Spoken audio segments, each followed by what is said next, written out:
Looks like we're just still waiting for a couple of people to join, and we'll get the stream sorted and underway.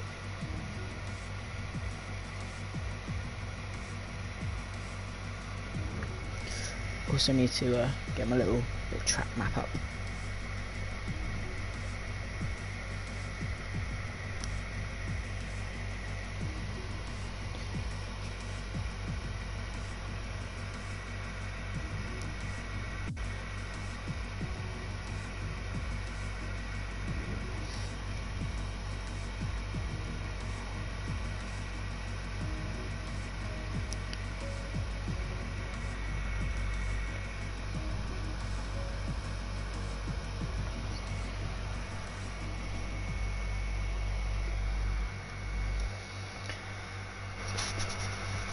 So when we see a few people ready up, we'll get started. And anyone joining the stream, welcome. Yeah, just waiting for people to ready up, and just make sure you let me know if the audio is a bit off or anything of the sort. So just so I know.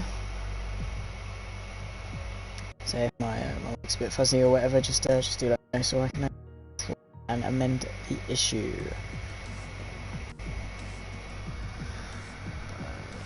Looks like we're just waiting for a couple more people. We've got a viewer and a comment. Good evening, Jonathan, mate. Hope you have a good race, and thanks for checking out the stream, mate. So yeah.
Yeah, just looking as if still waiting for a couple of people. We've got 19 people in, and it's obviously the first round of the championship. We've got one spare seat.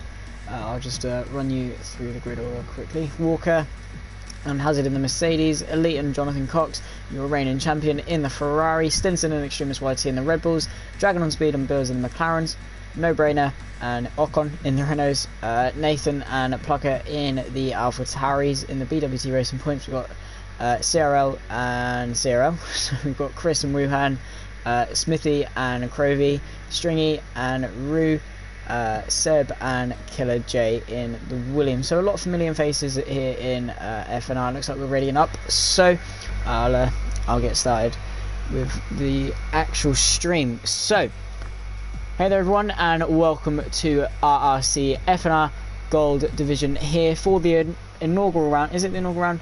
It's the first round of the championship here at Melbourne Park. The 5.3 kilometre circuit, about 3.2 miles, host of the Australian Grand Prix, also host to a number of sports car races as well. 16 corners then, 10 to the right and 6 to the left, with a race lap record then of 1 minute 24.1 held in Michael Schumacher with his Ferrari F 2004. It's laid host to the F1 circus for a number of years now.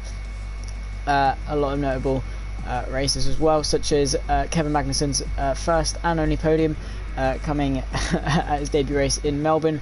But here for FNR Gold, and the weather's on dynamic, however is the Australian, so you know, probably going to be dry. We've got a full qualifying format, so 18, 15, 12. The top 15 fastest runners in Q1 will go through to Q2. Then the top 10 will go for the pole shootout then in Q3. Coming in for Q1 then here at Melbourne Park. It is a it's a difficult track to overtake, I'd say. It's not too difficult compared to the likes of other street circuits like Monaco and Singapore, but it is still pretty challenging, very narrow and very punishing of your mistakes as well. So track position could be pretty important, and strategy can definitely play a massive role in today's race if the drivers aren't careful. So strategy definitely can be playing a part. We've now got 4 viewers in the stream, so welcome, of course, guys. I hope you do enjoy, and of course, if you do like the stream, do consider giving it a thumbs up. It does help the league out quite a lot. Just waiting for everyone to ready up then as we get ready for qualifying 1. Again, we've got Jonathan Cox, the FNR Gold champion from last season, looking to defend his crown then against a pretty competitive grid, it must be said. A lot of familiar faces from Tuesday night racing, which I also do comms for as well. So looks like it is going to be pretty difficult for him to defend the title. We've got the likes of Stinson, we've got Seb, who's pretty quick, we have Walker, who has shown he is a pretty nippy around the track as well. So it is definitely going to be a very difficult job for him to do. We've also got the likes of the CRL guys in here as well. So it is definitely going to be a tricky season for him if he wants to hold on to that crown. But Jonathan Cox has the consistency, and he's always there or thereabouts at pretty much every circuit. So we'll just have to see how the season pans out. So everyone looking to make a good impression, and making sure they can get off to the season with a pretty good start. And have that confidence, that momentum throughout the rest of the season. If you can have a good first race, you can hopefully carry that momentum through with you to the rest of the races. We've got an Alfa Romeo then of Smithy with the camera angle of the barrier, but looks like he's going to be the first out.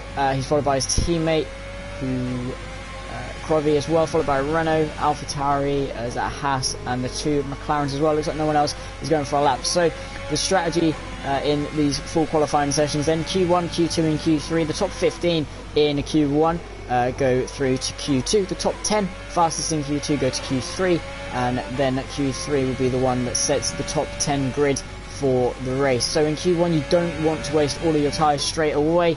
You would much rather just preserve the tyres you have for the Q2, Q3 runs, and just see if you can get through on a bank lap in Q1, and hopefully it's good enough for the top 15 spots. A lot of drivers can be caught out by that though, but the 2 Alfa Romeos looking to hopefully not be one of those bottom 5, and it's definitely going to be a long wait if you're knocked out in Q1, because yeah, it takes about half an hour, 40 minutes just to get through the qualifying sessions then. So coming across the line, and I'll talk you through Smithy's lap then.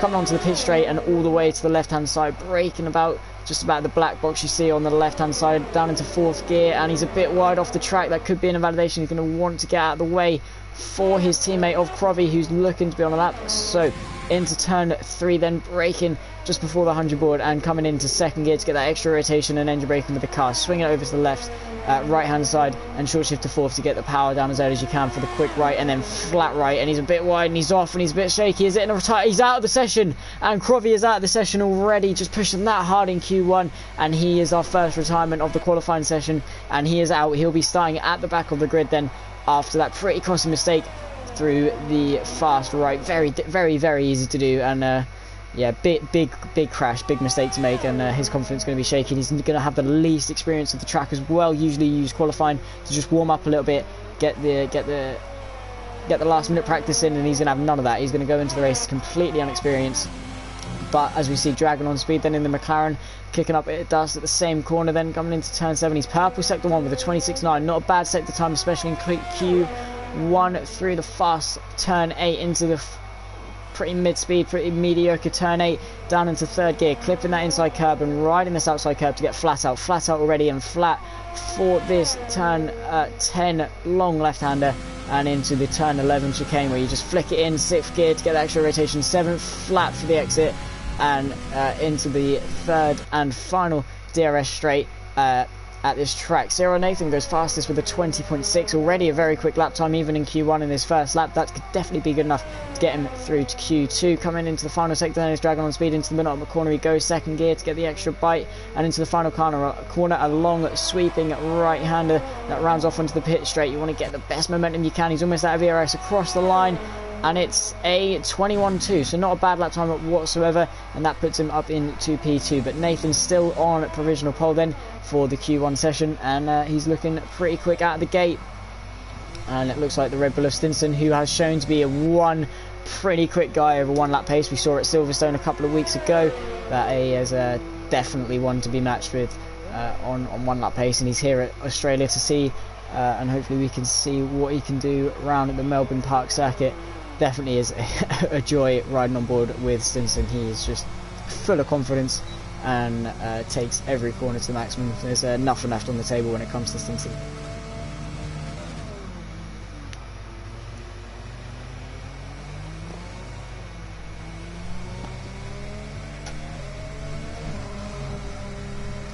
So just on his out lap then, and a couple of more people set their lap time. CRL Chris up into P3 with a 21.3, not that far off. Dragon on speed, Pheasant Plucker as we go on board with him. He's done a Bottas, he's in the wall, luckily hasn't clipped his wheel off, so he can definitely come into the pits, get a repair and go again. But that's definitely going to be a knock to his confidence in the AlphaTauri. Definitely pulled a Bottas there, just got a bit squirmy off the exit of turn 1, got a bit caught up on the curve of turn 2, and definitely just sent the car around a little bit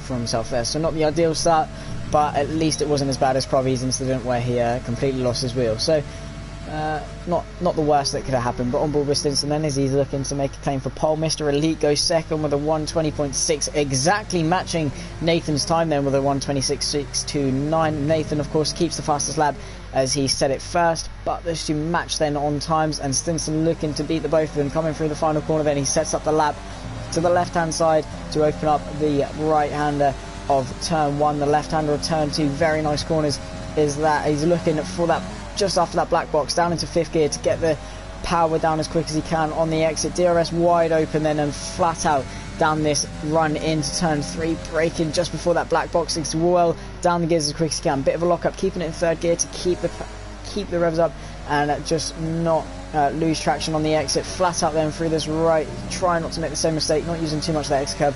Definitely unsettles the guy. He's going for a 26.3, which is a purple sector in sector 1 through turn 8.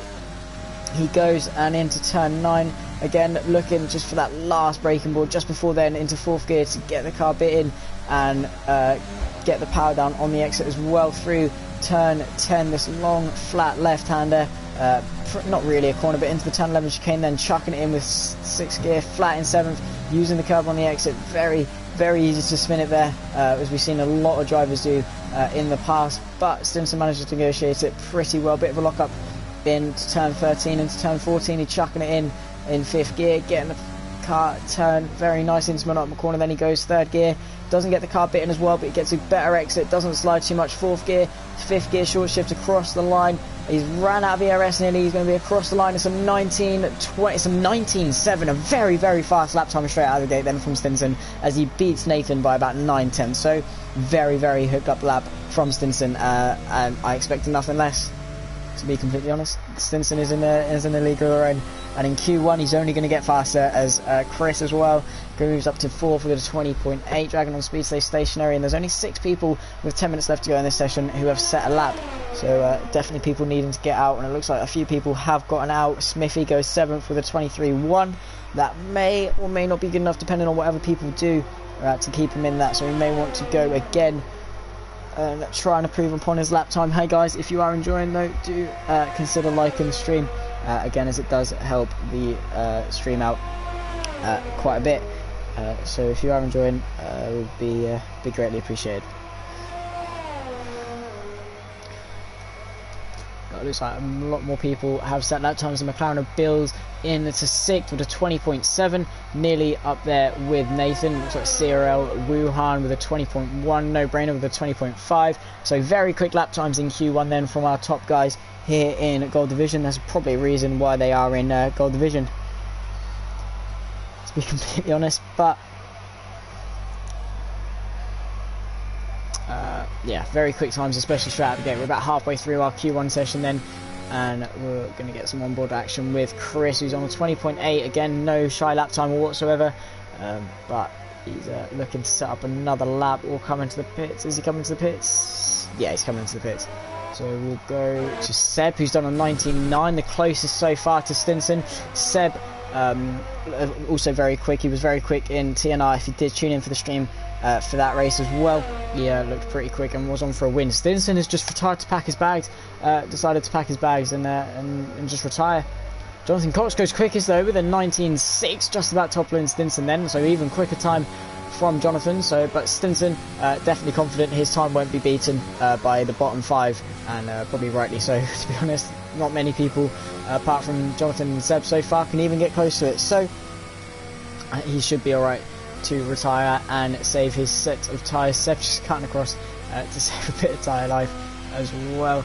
It looks like No Brainer is trying to save his tyres, perhaps for a run in Q2, perhaps coming into the pits or setting up another lap. Looks like he's coming into the pits. We'll go on board then with Stringy B, who's a bit wide, and invalidate his lap time as soon as we go on board with him. Extremis YT starting his lap then, nicely timed, a bit twitchy through turn 1 and turn 2. You can definitely tell he might be on a controller, but still not too bad. Potentially carry a bit more speed down into turn 3 into second gear, getting a bit shaky on the exit. Not what you want on a quali lap. It looks like Wuhan as well has decided to do what Stinson did, which is just retire. No one's going to beat his time, but Extremis YT then coming into turn number 6, 7. Purple sector, it says, is it a purple sector?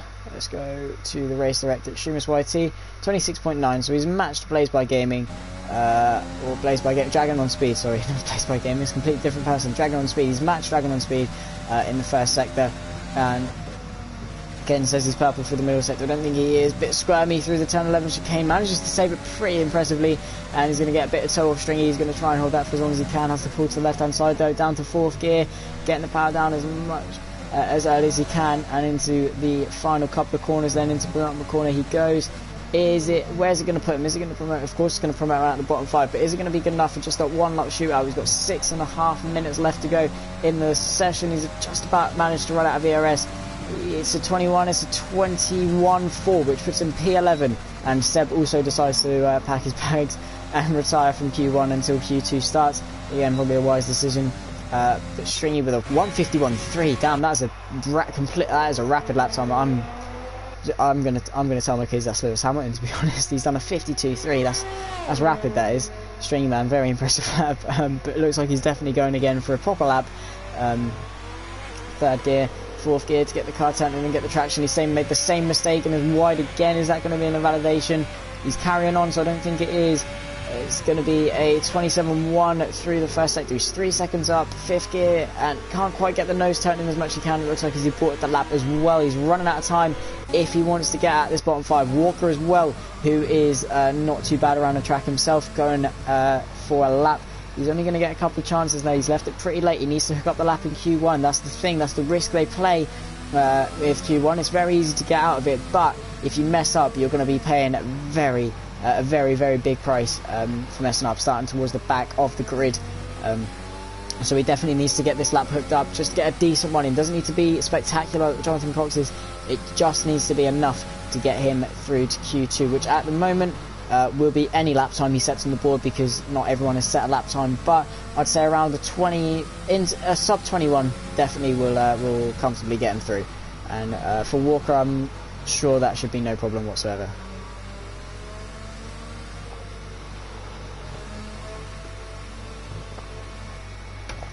PG Tips carrying me through today's stream. So if you do want to sponsor RRC, do give us a shout.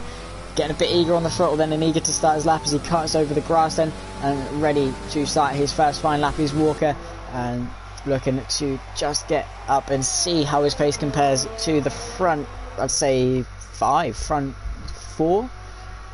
Definitely all looking pretty good at this stage in qualifying. We'll see how it goes, and we'll wait till the top 10 shootout to see who is actually on pole here for the Melbourne circuit. Jonathan Cox is going for an outlap, so he's definitely just looking to go for a bit of extra time maybe, or get the most out of any tyre sets he's trying to use.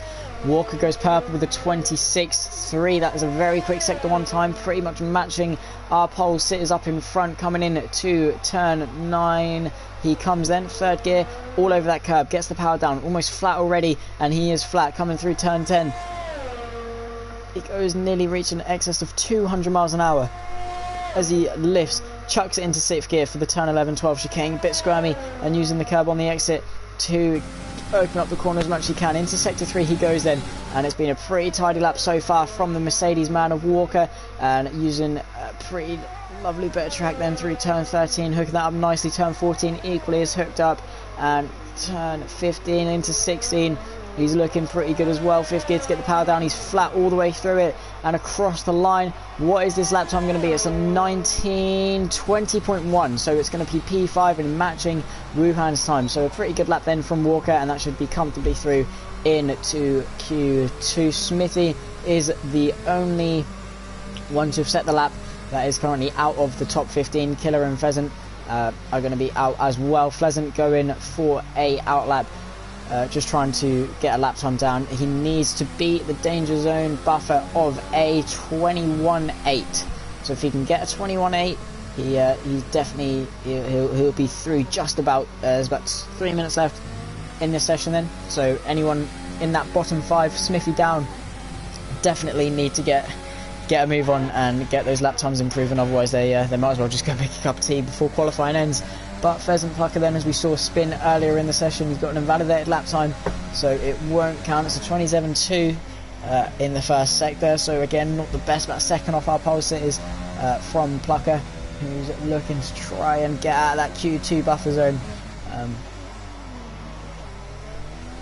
Chris is retired from the session, so it looks like our front runners are finally deciding that they don't really need to go for another lap, and Chris in P10 decides, yeah, not many people are going to improve on their time, so you shouldn't bother and waste too many sets of tyres getting through a session he's going to get through anyway. But it looks like Pheasant Puck is just trying to save his ERS, save his fuel, and try and prepare for another lap, because this is going to be his... No, he's going to get 2 more laps after this, just about. But if he has to come into the pits, then it's definitely not going to be ideal. We'll stay on board with him then. Smithy knocked down to P17 as the other person that was with Plucker, I don't know, was it Rouge? Someone goes up into P16 with a 21.8, and Pheasant across the line then, he's looking at, just needs to beat a 21.7 at this point. That is the man he's looking to beat, as well as Hazard. So into turn 3 he goes then, spamming down the gears, leaving nothing on the table. He needs to get this lap in now. Even if he does make a mistake, he has got another one, but he'd rather get it done now, so just that pressure off his shoulders through the flat out right then, where we saw Crosby spin earlier. Jonathan Cox has decided to pack his bags and just retire. No need to waste another set of tyres from him. Coming through sector 1 then, it was a pretty decent sector 1 from Plucky. Just needs to have it good enough, doesn't need to be perfect, just needs to be good enough. Hazard though in P15, he's right on the danger zone and has retired from this session, so anyone that improves, Rouge going for an out lap. It is going to be close. He can definitely make it. It's going to be close though, and he needs to get that lap in to try and knock his teammate, no, not his teammate, try and knock the Mercedes out of Q1. Not often you see that. It looks like Plucker has invalidated his lap time. He's going to wait, and he needs to get this next lap in then. He cannot invalidate it. Otherwise, that will be his qualifying over, and he'll be starting on the back row with Crovy, and that definitely won't be what Plucker wants at all. And Derouge looking to just improve on his time by about a tenth and a bit, and he'll be through into Q2 unless Plucker can improve a lot. So Derouge is probably looking closer to a 21.4 just for that extra bit of security, and so is Plucker then across the line. This is going to be his final lap in Q1 then, and he's looking to get out of Q1 and get through into the top 15 of Q2. It's definitely going to be close. A lot of pressure on his shoulders unless he does want to start P18. I don't really know why he'd want to do that if he wants any chance of winning the race, but P18, maybe going for a road to glory from P18. He just needs to hook this up. He cannot invalidate this then. Looks like Smithy is definitely out of the queue, definitely out of Q2, as well as Crovy, who was unable to set a lap. Rouge as well is in the danger zone. He needs to push a couple of people out, and Plucker through turn 9 and into turn 10 he goes. He's also got the Ferrari of Mr. Elite out on a lap with him, who's matched with CRL Nathan. Looks like Pheasant's purple in sector 2. I don't think that's quite acceptable, and no, he's just taken a little bit too much curb then through the turn 11 chicane, then just a little bit too much curb, and the FIA have decided to invalidate that lap. So Pheasant's Q qualifying is over. He is knocked out in Q1, and he is definitely going to be frustrated with that. Mr. Elite decides to back out of his lap as well. The Rouge looking for a 21.7 to get him through into Q2 then. Definitely right on the cusp. He's a bit wide. That's not going to help. He looks like he's invalidated as well. So Hazard with a massive risk, and it looks like it's paid off for him then. He's just about managed to squeeze through into Q2 there, and he definitely will be breathing a massive sigh of relief. Will Hazard after that very, very close call. If Pheasant or Rouge had improved on their times, he would not be through to Q2. So the people out of Q1 then, Rouge, Smithy, Plucker and Crovy all out in Q1 and will not be progressing through to the next stage of qualifying. Jonathan Cox set the fastest time, followed by Stinson, Seb, Wuhan, Walker, Brainer, Nathan, Elite, Bills, Chris, the Extremist YT, Killer, Dragon, Stringy and Hazard will all progress into the second stage of qualifying, where the top 10 will all move to the pole shootout in Q3.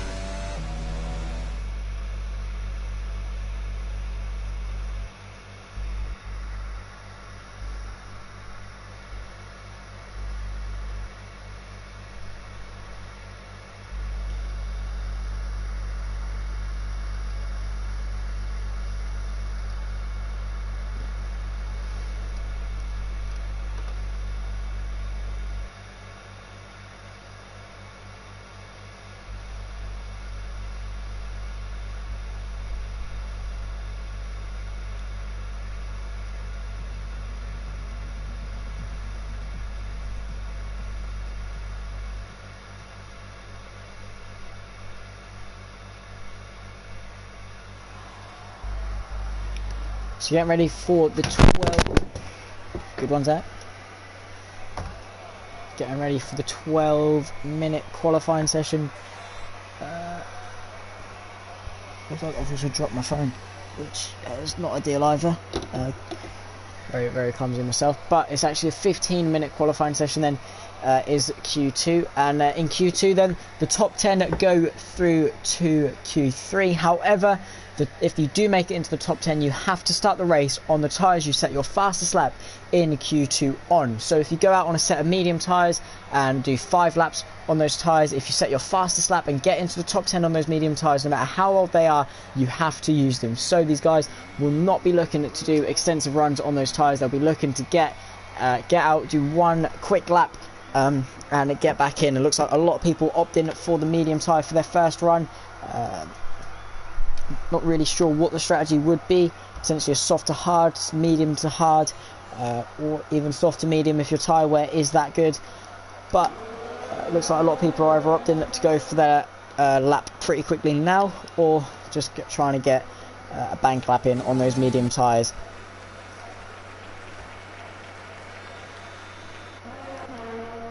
Looks like the first man out is Nathan. He set a pretty good lap of a 20.6 in Q1 on this provisional pole for a little while in that session. Obviously before getting knocked down to about 6th or 7th.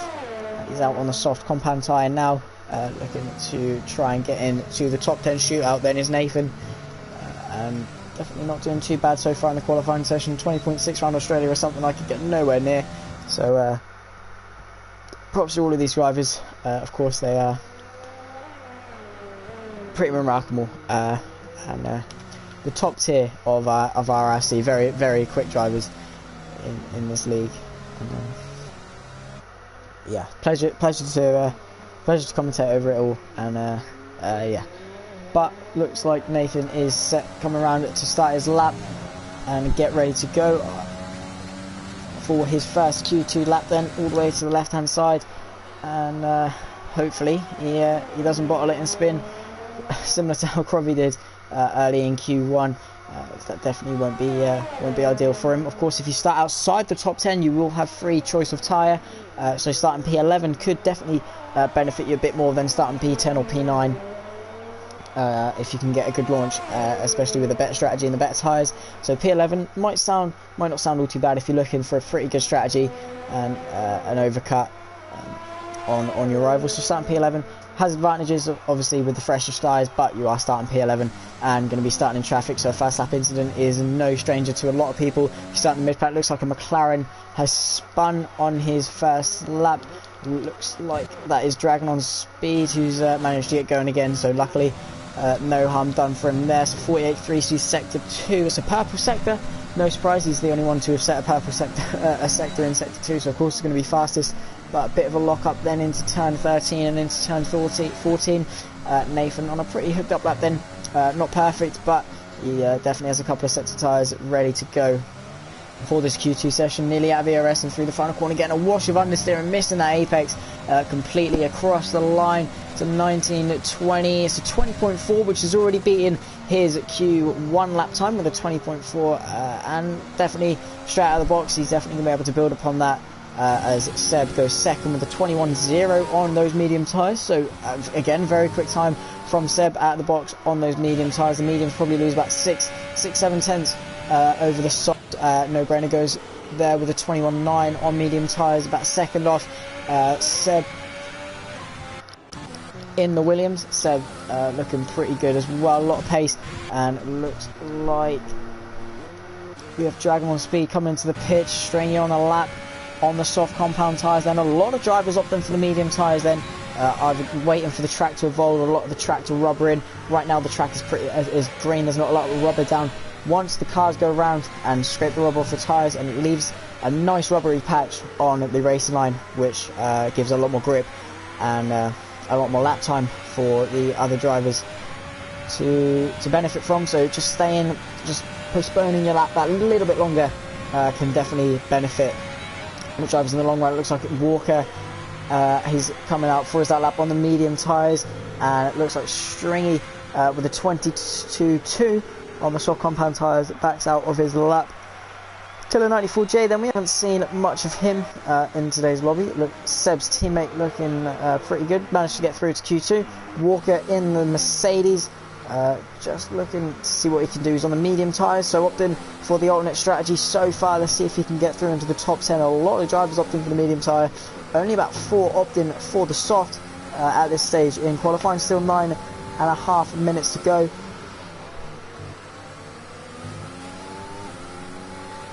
So Walker may just be testing it out, dipping his feet into the water and seeing if this tyre is the one he wants to go onto, or if he just wants to opt for the aggressive soft strategy, like a few other people have, like the pole sitter so far Nathan is doing. Looks like the medium tyre could definitely be the better strategy though. If you can just postpone that first stint and get off a good start, you can definitely try and go for a one stop again because of track position over perhaps the 2 stop and save, a bit of tyre save. And of course the medium tyre is a bit slower, but it lasts a lot longer than the soft tyre, and the hard obviously is basically the medium, but more medium, so it's harder rubber, so it lasts longer, but obviously with that harder rubber it's not going to be as grippy. So the soft is the fastest but lasts the longest, shortest, and the hard is the slowest but lasts the longest, and the medium is just a nice medium, hence the name. But coming into turn 1 then on the medium tyres, down to 4th gear, getting the power down really flat out as he comes out of turn 1 into 7th gear, and DRS wide open, then get extra 20 kph, nearly excess of 200 miles an hour coming into turn 3, just about managing to not lock up. 3rd gear short shift to get the power down, 4th gear short shift managing to hit a nice apex, then through turn 5, turn 6 looking pretty good as well. Into turn 7 he goes, then down to about 4th gear. He's done a 26.8 into the first sector, so not perfect but definitely alright.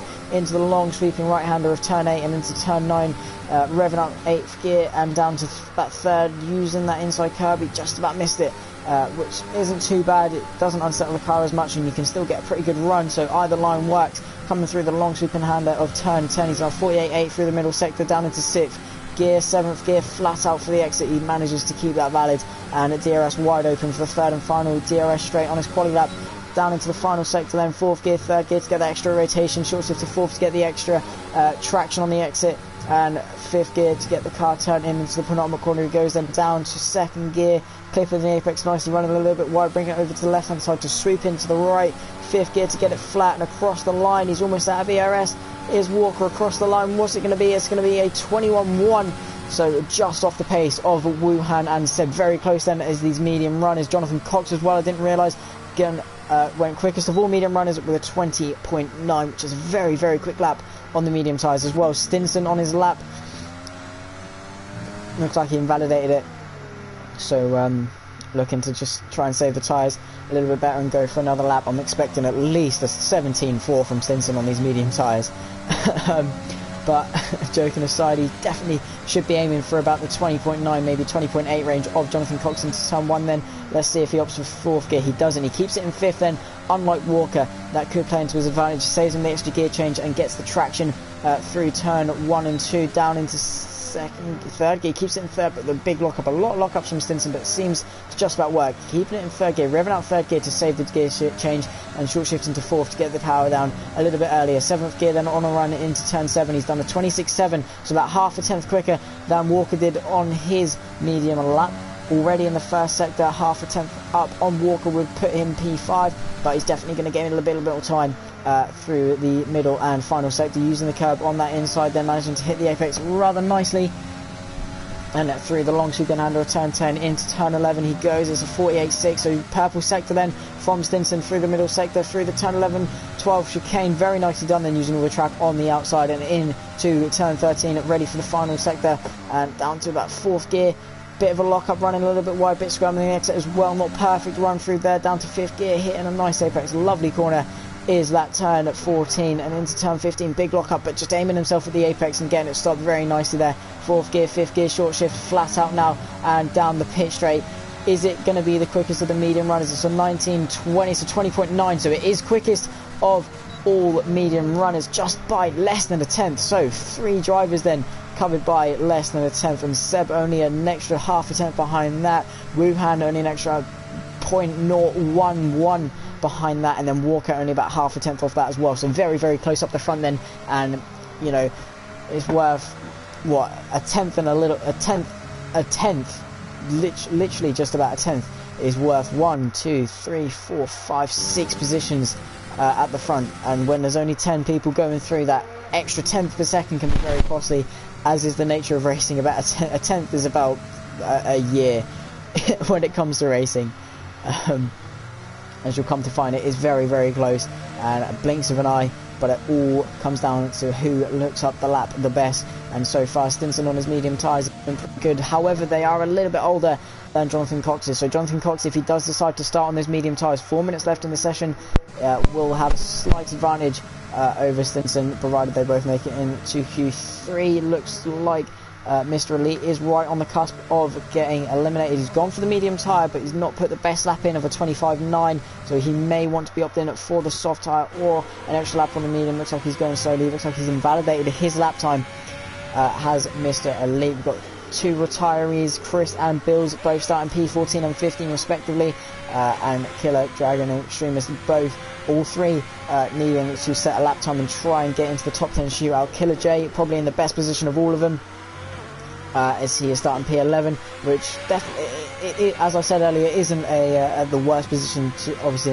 in the world to start in, but I'm sure he'd love to be up there if he can be. But if he hasn't quite got the pace, I'm sure he'd rather go for the alternate strategy and just have the fresher tyres to help propel him through the race. The points are scored in the race, of course, it all comes down to Sundays. Nathan on his soft lap though with a 20.4, still leading the way. Stinson in second. Hazard has put in a pretty good lap to go P3 on the softs with a 20.9. Jonathan Cox then in P4. Seb opting for the softs, and Wuhan also opting for the soft. So with 3 minutes left to go, will we see the front runners who originally set their lap on the medium go for their soft tyre lap?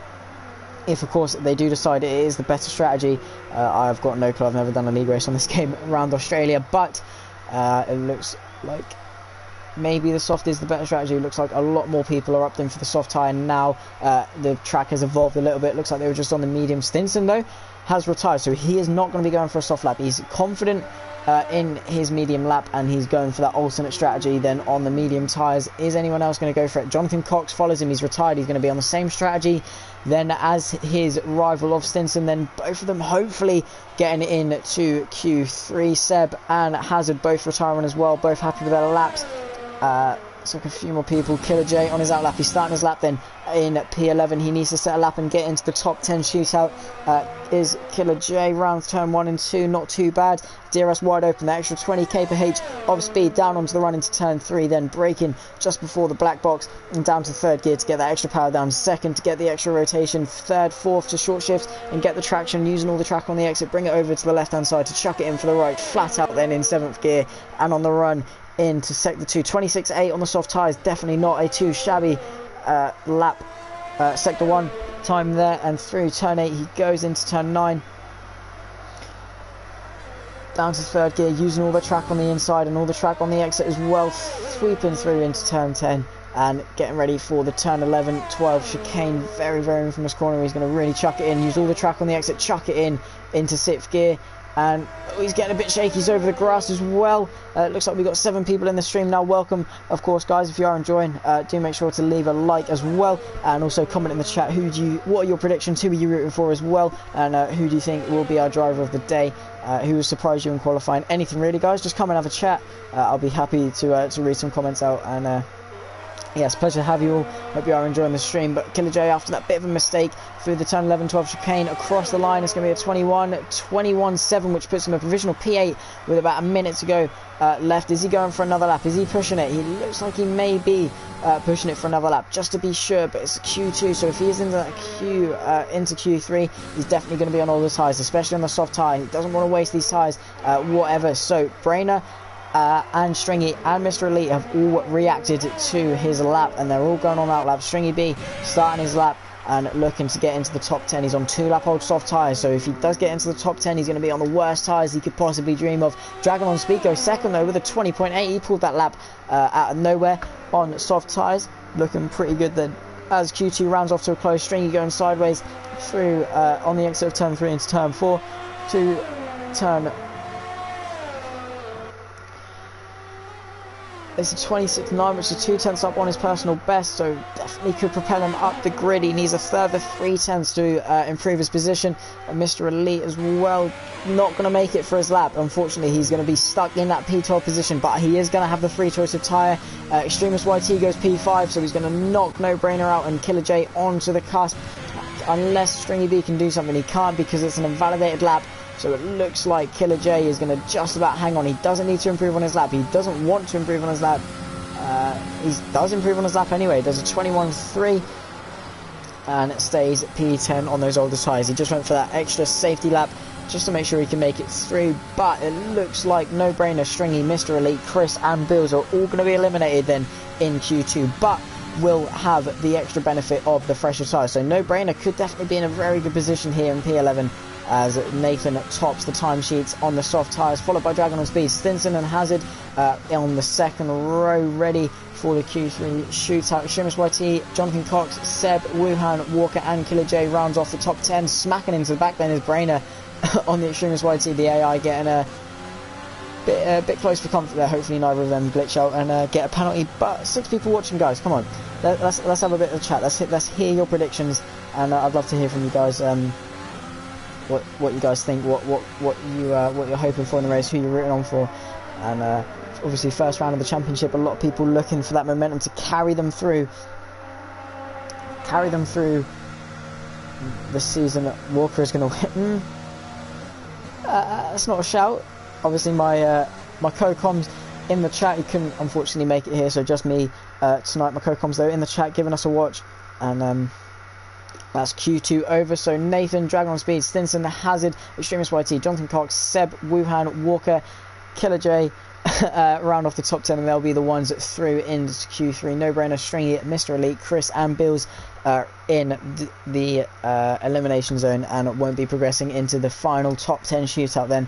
But Walker is going to win. That's definitely not an impossible shout. He finished P9 in that session, but it was very close. You can see by the timesheets, and on the soft tyres then it's all out, balls to the wall then for these drivers. It's going to be very close, and I'm sure there's only going to be a couple of tenths in it, but I'm definitely going to be looking out for Stinson, Jonathan Cox, Walker, Seb, Nathan, Wuhan, Hazard. Any one of these top 10 definitely have a pretty good shout at going for pole and the eventual race win. They just need to keep it consistent and hook up the lap, and I'm sure they'll be perfectly fine.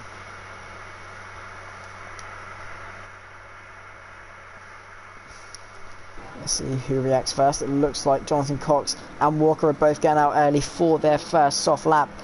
And looks like they've saved if they make it into the top 10, they get an extra set of soft tyres given to them as well. So if they save 2 sets of tyres, they're going to have 3 runs in quali. It's only a 12-minute Q3 session to set the top 10 grid spots ready for today's race. Looks like we'll go on board with Jonathan Cox, who's on his outlap then in the Ferrari, going for a different team colour. Of course, he was in the Red Bull last season, I believe, and won the championship, also won the TNR championship as well. So Jonathan Cox is no stranger to winning championships, that's for sure.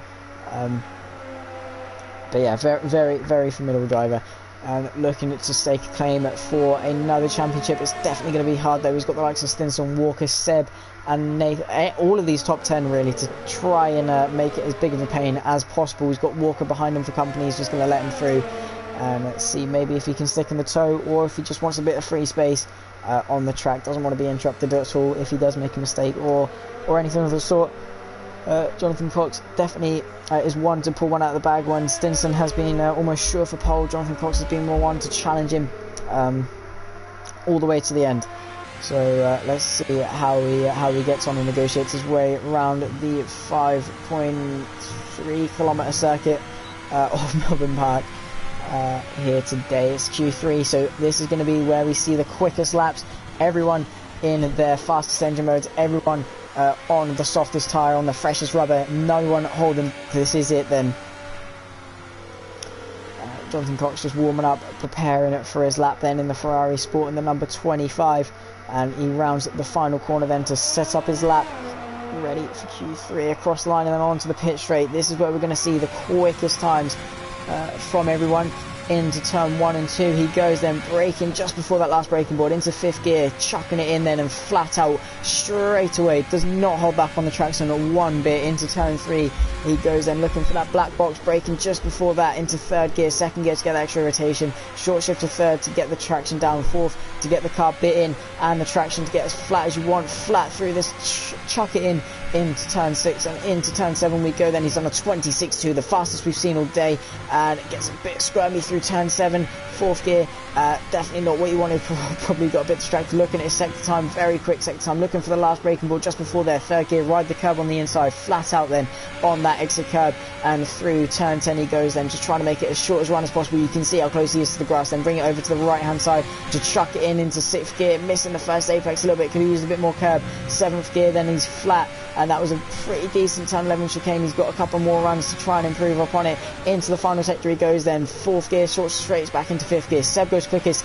with a 19.5, the first person to set a lap. Let's see if Jonathan Cox can beat it. That's a very quick lap for his first run in Q3. 2nd gear to get that extra car bit in, and into the final corner he goes, then short shift to 4th, flat then in 5th gear, and across the line he's almost out of ERS. It's an 18.9 19, it's a 19.9, so not what Jonathan Cox wanted. He can definitely improve on that a little bit. GFO Seb then currently on provisional pole. Stinson further back coming into sector 3. He's going to be looking to make a claim for pole just before that last 50 board. You can just see how late they can break. A little bit of a lock up then as he's pushing the limits of the car down into 5th gear to chuck it in and throw it into that swooping right hand into the penultimate corner. He goes then aiming himself and trail braking very nicely. Then is Stinson across the line in 4th gear, short shift to 5th. This is his first run. He's definitely got a couple banks. Walker's in 2nd across the line. It's a 19.3, almost in. Astonishing lap then from Stinson. Then 2 tenths clear of GFO Seb, and I did say it's going to be very close. Wuhan with a 20.0, Jonathan with a 19.9, Walker with a 19.8, GFO Seb then a couple of tenths in front with a 19.5, and Stinson just in the league of his own with a 19.3. Let's see if anyone can get close. Nathan on his outlap and looking to set up a lap. Dragon on speed, not doing too bad. In P7 he hasn't actually set up a decent lap time. Jay about a second and a bit back. So he's definitely going to be looking to improve upon his time. Currently sits P6, and this is where we're going to see the very quick lap times from everyone. Hazard as well looking to get on his lap. Stinson coming in for his in lap. He's currently provisional pole with a 19.3, and everyone just coming to the pit strapping on that new set of tyres. Then Jonathan Cox looking to improve upon his P4, only needs a couple of attempts to do so, and needs about 6 tenths to make a claim for pole. I'm sure Jonathan Cox can find that time, potentially just hook up that lap a little bit better. As we saw, he made a bit of a mistake through the turn 11 chicane as well. Jonathan Cox just saying very scrappy lap then. 19.9, mate. I wouldn't be too displeased with that if I set that lap time, but if that's a scrappy lap for you, then I can't wait to see what you do when you hook up a lap later on in the session. Dragon on speed then going in 6th with a 21.1, very close between 6th and 7th, as Nathan is looking to step lap into the final couple of corners. He comes then, he set a pretty decent first couple of sectors. Let's see if he can get anywhere near our top 4 and make a bid for pole position. With ERS wide open, he's almost out of ERS on the run to the line. It's a 19.20, it's a 20.2, so it's only good enough for P6, right behind his CRL teammate, only a couple of attempts off and about a second off the pole position lap time set by Stinson so far.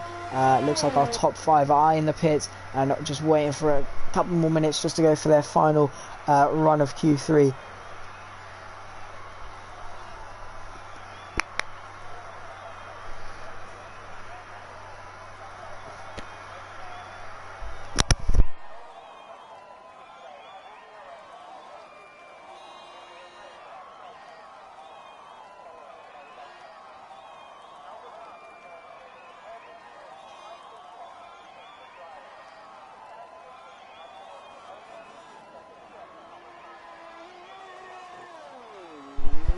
So looks like the Williams is that of Jay coming out and Dragon coming in. So Jay looking to improve upon the P8 position he had, looking to potentially challenge Dragon on speed, maybe even Nathan if he can hook up a decent enough lap. But it looks like Nathan as well on an in lap after setting a pretty decent 20.2 lap time with 5 minutes left to go in this Q3 session. Stinson looking pretty good up in front, followed by Seb, who's also looking pretty good. Walker 3rd, Jonathan 4th, Wuhan in a provisional P5, Nathan P6, Speed on P7, Killer in P8, Extremist YT, who has retired from the session, I didn't notice, in P9, and Hazard in P10, who is still late to set a lap. He's on his outlap now and getting ready to go for the first lap. He may only have a limited number of tyres, so wanted to wait till late in the session to get it done. Just while the track was at its most rubbered in. You can see the rubbered in tyre patches then from the cars, and I'm sure we're going to see a couple more of the top 4 guys, top 5 coming out in just a second. Walker is the first of those to do so, just in front of Killer.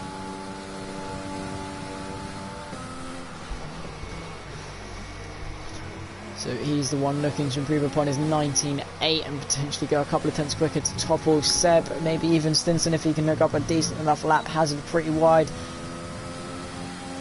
on his outlap, just finding where he can push the car. Willis, man, if you're still in the stream, I'm missing you. I need someone to talk to. Strategy, man. It's very difficult on my own to try and find things to talk about. But yeah, hopefully I'm doing a good enough job for everyone, and you are enjoying the stream. We've got 5 likes on the stream, so I hope you are all enjoying it. Hazard then trying to set his first lap, and into turn 1 and 2 as yellow flags through sector 3. It just looks like a car's going pretty slowly, just trying to get the tyres cool. Crobby has left the session, so the man is starting last. He's got 2.5 minutes to get back into the lobby if he does want to race. He's been waiting this long since he crashed in Q1, but he might as well just start the race. But Hazard then running off sector 1, 26.7, then a pretty decent time. I think that's better than Killer J's and Dragon on Speeds at sector 1 time. So Hazard, after setting a couple of pretty decent laps in Q1 and Q2, looking to replicate that in Q3. 4th gear, 3rd gear to get the extra bite. Probably not the best. Crobby has rejoined, so he will be joining us for the race, thankfully. Rounding off at sector 2, then it's a 48.6, again a very decent lap time. Looks like there's a Mercedes going slowly. Is that Walker who's just aborted his lap? Yeah, looks like it is. But as Hazard enters the final part of the track, then 4th gear, 3rd gear to get the extra rotation, 4th to get the power, chuck it into 5th then to try and get the best apex he can. And coming into penultimate corner then using the engine brake and aiming himself at the apex, using the curb on the inside. 3rd gear to get the traction, 4th gear, 5th gear, revving it out and across the line, a bit scrummy out of the final corner. So 20.9, so that puts him ahead of both Dragon on Speed and Killer and into P7, 7/10 off P6 though, and he could definitely improve upon that. Only a minute and a half left to go in the session, so doesn't look like he's going to have the time to do that. Dragon on Speed as well, looking to improve on his time as well as Killer.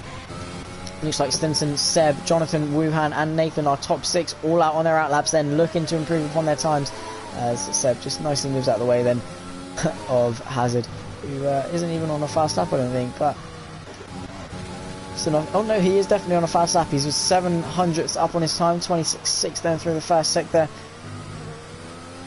Yellow flash through sector 3, looks like it is just Dragon on Speed trying to set up his lap and getting ready to go. Jonathan Cox as well looking to set up a lap. Walker looking to set up his lap then through the final couple of corners he goes, trying to get a good launch after previously aborting it. It's going to be his final lap and it's going to be all that counts. He needs to improve on this lap then, otherwise Jonathan and Wuhan could improve and try and topple him for the P3 position into turn 1, then chucking it in 5th gear, 4th gear to get the extra rotation. Very different to what the poleman of Stinson does. Potentially that could be what Walker does to get a bit quicker, but coming in to turn 3, 3rd gear to get the bite and the traction. He's looking pretty good through sector 1 so far, giving it everything he's got. Stinson and Seb still on their out lap, looking to improve. It looks like Seb's about to round the corner and start his lap. We'll see how he gets on as well. 4th gear then, he's a 26. He's a little bit slower through sector 1, a little bit off on the delta time, so he needs to try and improve through sector 2 and 3 as best he can into this corner. Then he chucks it a lot better through that corner than his previous lap, so probably a bit of time gain there for him into turn 10, then running as close as he can to the white line and bringing it over to the right hand side. He's half a tenth up then on his time, chucking it into the turn 11 chicane. The CRL moving out of the way and coming in to the final part of the track then just before the 50 board, chucking it into 3rd gear, leaves it in 3rd. Coming to the final couple of corners then, 5th gear, 6th gear, braking as late as he can into the penultimate corner, 2nd gear, 3rd gear, and coming through the final corner, the long sweeping right hander, 5th gear. He's running it all the way to the curb. Is it going to be an improvement? At 17, 18, 19, it's a 19.3 and it's so close to Stinson. He's 5/10 up on his time and that's a very good lap. Can Seb topple it? He's 3/10 up on his time, which will topple Stinson as it stands. Seb on a very good lap then as it stands. Nathan with a 5-place grid penalty with a collision with Wuhan. Dragon on Speed retires from the session. GFO Seb then across the line he comes. Jonathan Cox won't get another lap in, so he's going to stay P4. Seb across the line, it's a 19.1 which topples Stinson. Can Stinson do anything about it? He's a tenth and a bit down, so a great lap from Seb.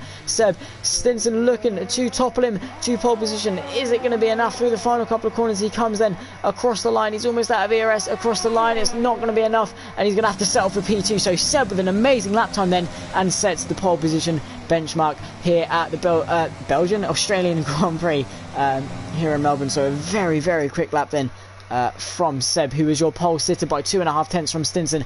A mere 0.008 tenths back is Walker. Jonathan Cox a few tenths back with a 19.9 in P4, rounding off the second row. The third row goes to the two CRL boys of Wuhan and Nathan. Dragon on speed and Hazard rounding off the fourth row in 7th and 8th, and then rounding off the 5th row. And the last of the top 10 are Killer J and the Extremist YT. So a very, very exciting qualifying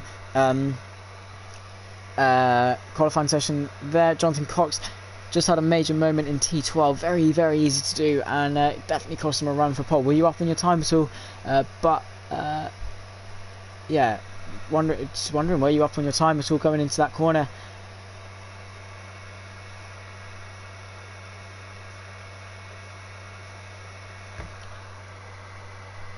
Two tenths up, so yeah, definitely could have gained a little bit more through the final sector, but yeah, P4 is nothing to shake about, mate. Points are scored in the race, so best of luck to you. Jonathan Cox starting at P4, then rounding off the second row. He's going to have a nice little slipstream into turn 1. Definitely not going to be where he wants to be. He's going to be starting on the inside line, so if he can just stick his nose in, potentially not get spun round, that would be more than ideal. But if he can just follow Stinson through, if Stinson goes for a move up the inside, definitely time to be gained. He's got about 28 laps of the Melbourne circuit, so it's where it's scored. If he can just keep it consistent as he's done every race he's been in, Jonathan Cox, very, very consistent, it must be said. So he should be alright for a good race. Let's see if he can get up onto the podium. So Walker starting P3 as well could be a good shout if he can keep it consistent. Just everyone's so close in qualifying that it could be anyone's race. It's very, very hard to predict. We've got 7 people tuning in for the race, so welcome, guys. Hope you do enjoy it. Of course, leave a like on the stream if you do enjoy it as well, helps the league out. But just get ready for the formation lap then, as Seb leads the way, followed by Stinson. I'll get my telemetry up, and that'll be pretty decent there. Fingers crossed for no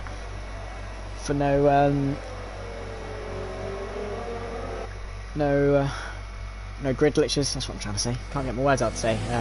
Not my best commentary. It's a bit tired, but if you're still up to standard. Fingers crossed they don't fire me after today. But GFO Seb leads the way then, followed by Stinson on the second row. Walker and Jonathan Cox round off the second. AJ Wuhan and Dragon on speed, of course. Nathan with his 5 place grid penalty will be starting down in P11, so Dragon on speed promoted to P6, Hazard P7, JP8, Streamers YT in P9, No Brainer in P10, still with his fresh tyre choice, Nathan in P11, Stringy P12, Mr. Elite in P13, Chris P14, Bills P15, Derouge in P16, Smithy P17, Pheasant Bucker P18, and Crovey, after a big crash in Q1, will be rounding off the grid in P19, looking to get going. He's waiting up an awful lot slow. That's a lot more than 10 car lengths that you're allowed to be behind. He's a lot more than 10 car lengths behind, so he's going to be needs to get his move on this formation lap. Otherwise he risks being disqualified for going too slowly and holding everyone up. Seb looking to just back up the pack, make sure he doesn't ruin his tyres too much. Let's have a look at what tyres everyone's on. So it looks like most of the people outside the top 10 opted for the soft compound tyre then to start the race, apart from Stringy and Mr. Elite, who have both gone for the medium. The top 5 all on mediums as well, so it looks like the top 5 all going for the same strategy then. The predicted top strategy is medium to hard, medium, soft, medium, and Crovey has left the session on the formation lap, so he's going to be pretty frustrated for that. But the predicted race strategy then, powered by AWS and F1 Insights, interesting look into the strategy then. So medium to hard with 29 laps, so you want to go to about maybe 12-14 laps and then the rest of the way on the medium tyre. But with Seb leading us to the lights, we get ready for lights out here at Melbourne, and while Crovey's AI lines up on the grid, Seb's tyres will not be looking forward to that whatsoever. But we're getting ready to go to the lights then, and ready to go underway for the first round of RRC FNR Gold Division. Get ready for the lights then. Go to the light, 3 lights, 4 lights, 5 lights, getting to that 12,000 RPM range. It's lights out for the first round of the championship then, and Stinson has an amazing start off the grid and up the inside already on Seb. He looks like he's managed to make some ground up. Walker looking to the outside. There's a Renault looking to get up the inside, and it looks like Seb has just about managed to hold on to his lead. Further back, there's bits of carbon fibre flying everywhere. Further down the grid, there's a McLaren and the Renault going side by side. No brainer with a good start then up into P7, and it looks like there's a lot going on, a lot of carbon fibre. Looks like there's an AlphaTauri going side by side with the Williams. Looks like Nathan looking up to make up some visions early. There's a very wide Haas then, and looking to make up some visions as well. Extremist YT's had a bit of a stinker start, looking to go up the inside of Killer for J for P11, make up for some lost ground off the start, and it looks like I saw a lot of carbon fibre there off the start, so it looks like a pretty chaotic start then to start off the race. No brainer on the back of Jonathan Cox on his fresh soft tyres, looking to make a very quick start. Jonathan Cox falling off a bit from Seb, who's looked to make a pretty extended lead over Seb. Seb then trying to stretch his legs. Stinson just trying to stay with him in the toes, trying, nurse his ERS and nurse the tyres, dragging on speed as well, looking to get involved. No brainers round though, he's made a mistake and he's out of the session already. Big crash, and it looks like now AlphaTauri's got involved as well, and it looks like a very big crash then. Chris has got involved, T-bones the AlphaTauri, and that's definitely got to be a safety car. Very big crash then, as wow, that car went fully up in the air, and a very huge crash, and definitely needs to be calling out a virtual safety car for that, where the cars have to slow down to 40% race speed delta. And wow, that was huge, completely huge there. How he is still in this race, I am not sure. Nathan, after his grid penalty, looks like Walker as well is down a few positions as well, must have got caught up in that crash somewhat. He looks to be down in P13 and making up some ground, obviously, with the pit stoppers. But Walker down 10 places, then an awful start. Jay as well down 7 places, awful start. But after what looked to be such a promising start, then no brainer starting P10 up into the fight for P3. He found himself spinning at the turn 11 chicane, must have just got caught up with it looks like we're green flag racing already though, and Stinson looking to get back on the back and on the gearbox of Seb, who's just trying to control the pace at this stage in the race. Jonathan Cox looks as well, looking to get involved, dragging on speed on the back of Wuhan, who's made himself back up into P4. Further back though, we've got Pheasant looking to get into the point playing positions. He's 1 place away. The AlphaTauri, who started near the back, already up into P11, so great start, up 7 places then is Pheasant Plucker on the back of String. It's going to be a difficult move to make into the turn 11 chicane. He's going to look for the outside though. It's going to be a very bold move to make. Will Stringy give him the room? It looks like he's just going to completely back out of that, and Pheasant claims the position. He's looking a bit squirmy though. Is he going to keep it clean? Yeah, just about. Further up though, Wuhan and Dragon on speed get a bit close. Looks like it's a 3-car train then for this P4 position. Jonathan Cox falling a little bit off the pace of these two up in front. Looks like these two just have that little bit edge on him. Perhaps he's just trying to save his ERS, but both of them set with almost a full battery then, as we round off lap 2 onto lap 3. Stinson setting the fastest lap, Jonathan Cox setting the fastest lap, Wuhan setting the fastest lap. So obviously with the VSC it's messed up the fastest laps timer, but with DRS now enabled, then once you're within the 1 second range of the car in front and at the DRS detection point, you will open up your rear wing for an extra 20 kbh, so that could definitely help this 3-car train for the race lead. Further back, Bills and Mr. Elite. He's looking to get past Mr. Elite up into P8. Bills looking to get up as well. He's up 6 places from P15 on the grid.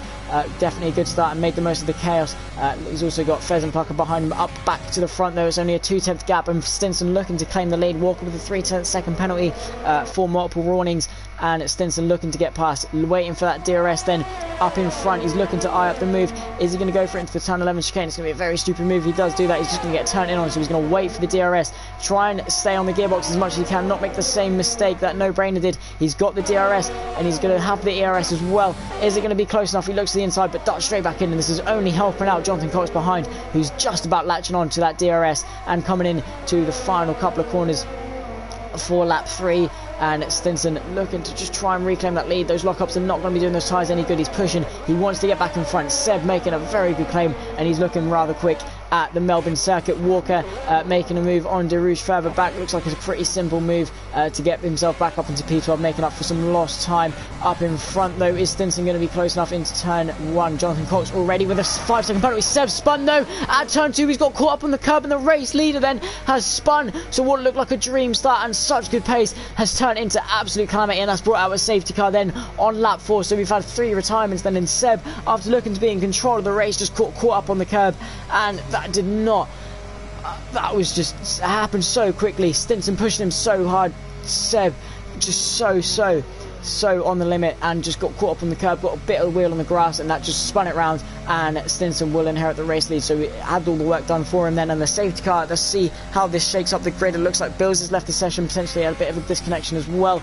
So that is the main, as one main contender for the race win out, as well as Walker, who's languishing back. So it looks like it's going to be a 3-horse race between Stinson, Jonathan Cox and Wu Han for the race win. Safety car then, let's see how this shakes up the strategy and see who piles into the pit lane. It should be anyone who potentially picked up some damage in the earlier stages of the race can definitely come in, maybe serve a penalty if they have got a stop go. Looks like no one has, but any wing damage along the grid can definitely come in and pitted and repaired. Obviously it's pretty much a free pit stop under the safety car, as everyone has to line up behind the safety car at a very slower pace. So when you come into the pits, no one's going around at full racing speed, so you do lose a lot less time in what is considered a free pit stop. It doesn't make much of an impact in these earlier stages, but it looks like Hazard is going to pile into the pits along with Jonathan Cox. Stinson stays out for the track position then, similar to how he did at Silverstone. He's going to stay out for the track position and go stick on his normal strategy. Looks like Jonathan Cox stuck on the hard compound tyre and is looking to stretch that into the race, potentially waiting for another safety car later in the race, but he's made an early stop. He's going to be down in traffic. He's going to be in P6, where Stinson went for the track position. He knew everyone was bunched up, so he'd lose track position anyway, regardless of if he pit or not. So he's going to stay out, he's going to take that track position, he's going to hope that Jonathan Cox gets stuck behind the likes of Pheasant Plucker, Stringy and Bills, who all decide to stay out then during the safety car period, and that promotes Bills from 15th up into 3rd, Pheasant Plucker from 17th, 18th up into 4th, and Stringy up into P5 as well. Jonathan Cox languishing down in 6th, so it all depends on how long this safety car is out. Crovey, who's not even driving, is up into P7, so very good drive from the AI so far in the race. Extremist YT in P10. Let's have a little look-see at everyone's penalties.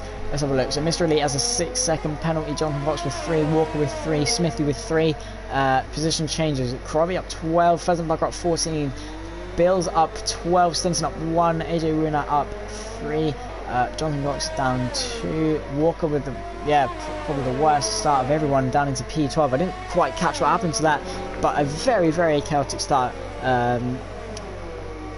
nonetheless, and that's brought out the safety car to bunch the pack up for another restart, which hopefully won't cause as much drama. We've had a car upside down, we've had 2 cars in the wall fighting for the race lead, so this race is only 5 laps in, and there's definitely had no lack of drama. Stinson driving an AI for the time being, potentially just checking out the race director and seeing what penalties everyone's got,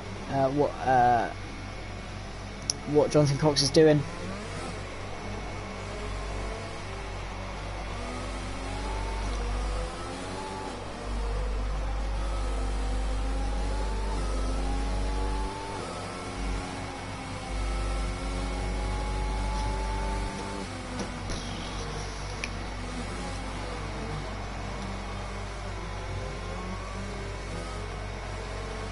Killer J with a 5-second penalty for a severe collision with Walker. It's probably just a light tap. Has Walker picked up? He's got a massive bit of damage to that front wing. He's going to need to come in and pit that then.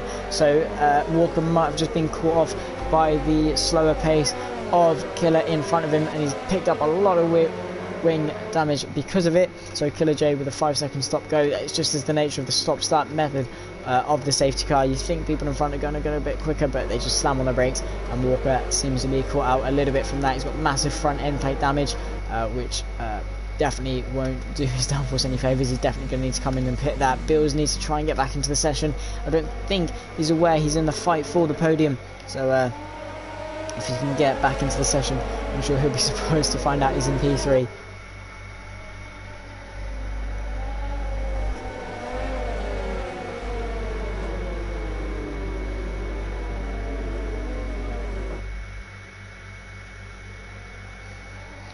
So anyone in chat, if you want to type anything, what you thought at the start. It definitely was very, very extremely chaotic, it must be said. Could hardly keep up with it all. My voice is definitely starting to go after that. But yeah, safety car in this lap, so the safety car will shoot off and Stinson becomes your effective safety car, so he controls the pace of the pack. He is what is known as the effective safety car, so he of course controls the pack all the way up into the timing line. He can't of course go and stop. His job is to just let the safety car get into the pit lane and back the pack up enough so that when they start punching it, they don't have to move out of the way for a safety car. But yeah, coming through the final couple of corners, then he'll be backing them up. Smithy picked up a 5-second penalty for a severe collision with the Rouge. It looks like he's picked up a lot of front end plate damage as well, which is going to need to be pit and fixed under the safety car. Well, while it's green flag racing, which is not going to be good. Safety cars into the pit lane then, and when is Stinson going to decide to go? It looks like he's bolted now. AJ Wuhan's reacted pretty well.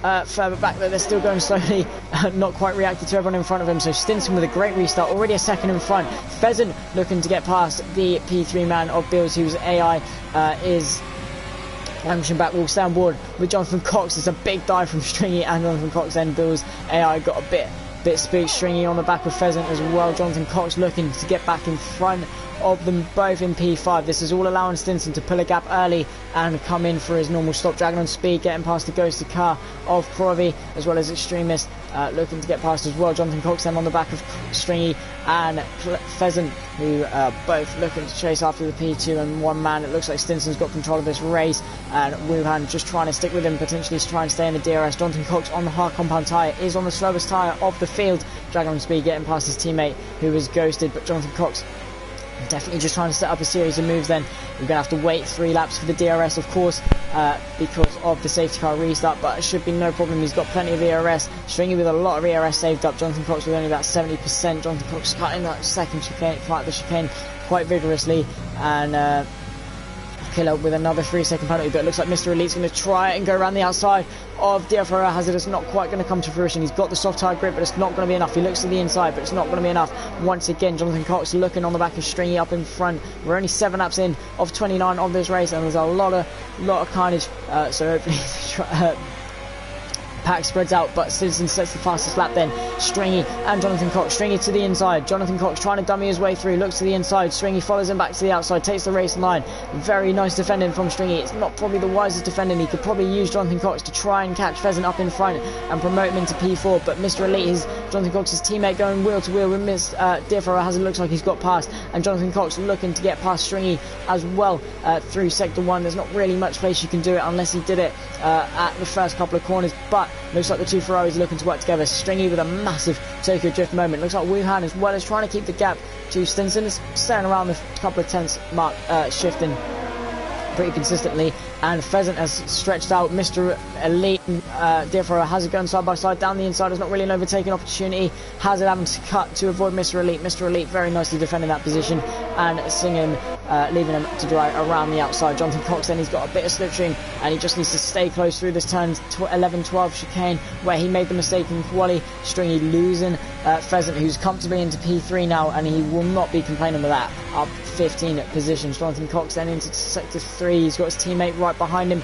on pretty good tyres. 3-lap-old softs compared to his 3-lap-old tyres. Stringy as well on some pretty lackluster tyres. Plucker with the same soft tyres he started the race on, still looking pretty quick. And Wuhan trying to keep Stinson honest, but he's just losing that little couple of tenths every second. And Jonathan Cox then with DRS enabled, he's not going to get DRS until the turn 11 chicane, but that could still be enough. Stringy has saved up a lot. There's yellow flags in Sector 3. It looks like a Haas is round. Then further back, is it Derouge? He's out and he's spun round at the at the last corner. Coming out the last corner, Jonathan Cox back up trying to get past Stringy B, and his teammate as well looking to get past. Hopefully these two work together. This battling has definitely allowed them all to close up. Stringy with a 3-second penalty for multiple warnings and 3-car train for P4. Then this is all allowing Pheasant to extend his lead over them all in P3. Jonathan Cox really pushing him. Mr. Elite going for a move on his teammate around the outside of turn 8 into turn 9, similar to how he did to DFRL Hazard, and he looks like Jonathan Cox is just going to let him through. He's going to let Mr. Elite do the work for him. He's going to let Mr. Elite open the door for him to follow him through, but he's also under pressure from DFRL Hazard, who's right behind him as well with DRS. Is Mr. Elite going to charge up the inside of Stringy? Mr. Elite with a 3-second penalty after cutting that chicane. He's a bit sideways out of that corner and through this DRS zone. He's not quite close enough. It looks like Hazard's going to go for a move on Jonathan Cox down the inside with his better tyre grip. Jonathan Cox around the outside, gives him a squeeze. So close, could not fit a sheet of paper between them. Jonathan Cox defends his position to stay in front and stay with this battle between Mr. Elite and Stringy B. He's looking to the outside for the bottom corner. It's not going to come to fruition on this occasion. And as we come on to lap 10 for these guys, Wuhan looks to find his rhythm. He sets fastest with the 24.2, but Mr. Elite up the inside, he goes for P4. It looks like he's going to soar around the outside. Jonathan Cox looking up the inside for turn 1. He's going to send it. It's an audacious dive up the inside from Jonathan Cox. Bit of contact further back then, and it looks like he's just going to concede that position. It's left invulnerable to Differa. Hazard, who's made a nice switch back. Is he going to go around the outside of Stringy B as well? It's going to be a nice move if he does. He's going to have to try and go for a cutback. He's going to be side by side with him. Stringy with a bit of a tank snap and not being able to give him the room he needs. Sorry, my throat's definitely hurting after all this. But Jonathan Cox not quite being able to get past as best he can. The Extremist YT Pheasant Plucker, has he crashed? He's crashed under traction. He's lost his rear wheel coming out of that corner, and he's brought out a safety car. So again, the podium place looking so good for Pheasant Plucker. Looks like the tyres just went from underneath him. Got the power down a bit too eager coming out of turn 7, and that's going to be another safety car. Stringy given a drive-through penalty for speeding under the safety car, so exceeding the delta. He's going to have to drive through the pit lane. Definitely one of the harshest penalties other than a disqualification then given to Stringy for speeding under the safety car. No prisoners taken by the FIA. If you're speeding under the safety car, you should not be doing that, but I'm sure it was a nice mistake by Stringy, who he has now picked up a drive-through. That's not going to be what he needs. This is going to allow Stinson and Wuhan to both come in for a free stop, and this has also messed up Jonathan Cox's strategy on the hard tyres. As he pitted for the hard tyres, he's going to also come into the pits once again. He's going to change his strategy and go for some fresh tyres. Definitely did not work out for him. He's only lost positions now twice after what is typical Ferrari strategy, to be honest. But Stinson, Differa, Hazard decides to stay out, Dragon on Speed decides to stay out, Extremist decides to stay out, Killis decides to stay out, and Nathan all decide to stay out then and take the track position and hope that the battling behind causes further mayhem. But Stinson and Nathan, Stinson comes out in P6. AJ Wuhan opting for the hard tyres to carry him to the end. So Stinson, I reckon, is predicting another safety car or just going for a 2-stop. But Wuhan is going to the end. He's not predicting another safety car. He's doing what Jonathan Cox thought he was doing. He's gone onto the medium tyres, has Jonathan Cox, and has clean circuit drive-through penalty. Looks like he hasn't, as he stopped in the pit. But under the safety car then, Hazard is going to be your race leader in the Mercedes, followed by Dragon on Speed in the McLaren. Extremist YT in third, and Killer J as well as Nathan, who all decided to stay out under the safety car period.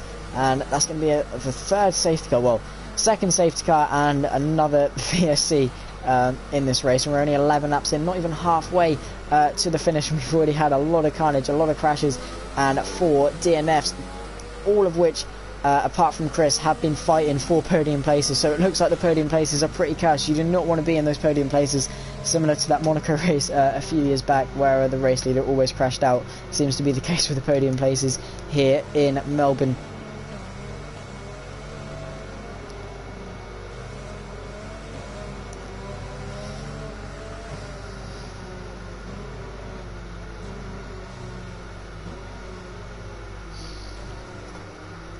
But while they clear the debris and car of Pheasant Plucker, which was very conveniently parked on the side of the track, they're gonna have to leave this safety car out for a bit of a while then. Hopefully not too long, so we can get under green flag racing once again and see how well Stinson and Wuhan can cut their way through. This has brought Wuhan all the way back to Stinson, who's not going to be controlling the pace this time. It's going to be Hazard who's going to become the effective safety car when it comes in, so Wuhan can definitely try and get a better restart over his rival. He's not going to have the better tyres though, which could hinder him.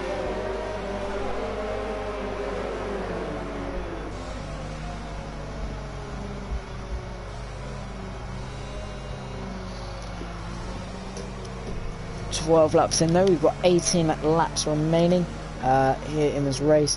Not even halfway. We've had a race full of action already, a lot of battles for the race, for podium places. Of course, all have ended in pretty dire circumstances from Seb, who looked to be controlling the race towards the start. Pheasant as well, who looked to be comfortable in P3, seemed to have just spun the rear wheels too much, got caught out by his 9-lap old soft tyres grip, and found himself in the barrier, no brainer, on a charge as well in the early stages of the race, found himself facing the wall, coming out of turn 12, trying to get past Jonathan Cox. He finds himself in P11 then. He's definitely lost out between these safety cars, so that strategy clearly blundering him, and Stinson managing to capitalise on that and looking to make a good start to the season. The reigning champ then not having a great start to the season, but we also saw in TNR he didn't have the best initial launch to the race, and he found himself back up into P2 fighting for the race win. So Jonathan Cox can definitely bring it back, especially with so long left in the race to go. It better be happening now than later on in the race. Another recovery try, probably. Yeah, let's hope so, mate.